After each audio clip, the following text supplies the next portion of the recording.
شیخ Saadi کہتے ہیں کہ دوستی کا رشتہ بہت بہتر ہے رشتہ داری سے، کیونکہ رشتہ داروں سے خون کا رشتہ ہوتا ہے، لیکن دوستوں سے دل کا رشتہ ہوتا ہے، اور دل سارے جسم کو خون مہیا کرتا ہے۔ تعلقات نبھانے کے لیے عہد و پیمان کی ضرورت نہیں ہوتی، ضرورت ہوتی ہے تو بس ایک دوسرے سے مخلص ہونے کی۔ وہ تعلق چاہے دوستی کا ہو، محبت کا ہو، خون کا ہو یا احساس کا۔ اور اگر دوستی رب سے ہو جائے تو لوگوں کے پیچھے بھاگنا نہیں پڑتا۔ مخلص دوست کے اندر اتنا پیار چھپا ہوتا ہے جیسے بیج کے اندر درخت۔ اللہ کی بہترین نعمت مخلص دوست ہے۔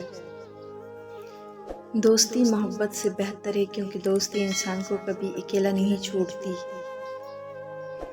دوست کی غلطی ریت پر لکھو تاکہ پانی اسے مٹا دے، اور اس کے احسان پتھر پر لکھو تاکہ کوئی اسے مٹا نہ سکے۔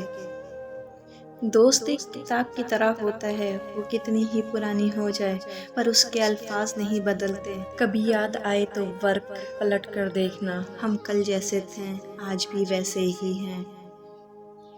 دوستی میں دوریاں تو آتی رہتی ہیں، پھر بھی دوستی دلوں کو ملا دیتی ہے۔ وہ دوستی ہی کیا جو ناراض نہ ہو، پر اچھی دوستی دوستوں کو منا لیتی ہے۔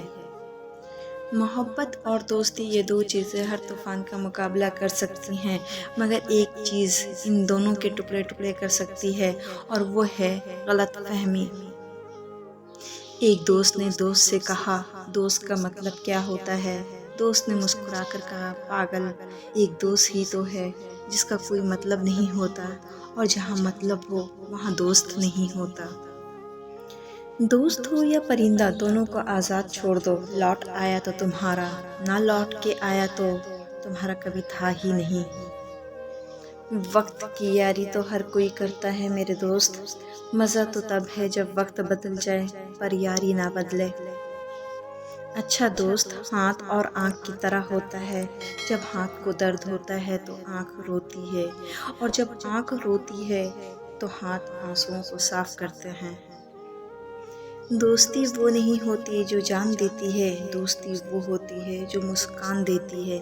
اصلی دوستی وہ ہوتی ہے جو پانی میں گرا آنسو بھی پہچان لیتی ہے۔ ہر اس دوست پر بھروسہ کرو جو مشکل میں تمہارے کام آیا ہو۔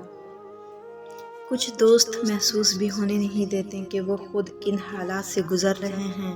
آپ جب ان کو پکارو گے تو وہ آپ کے ساتھ آپ کا سایہ بن کر موجود رہیں گے۔ قدر کیجیے ایسے مخلص دوستوں کی، ہر انسان کی قسمت میں ایسے دوست نہیں ہوتے۔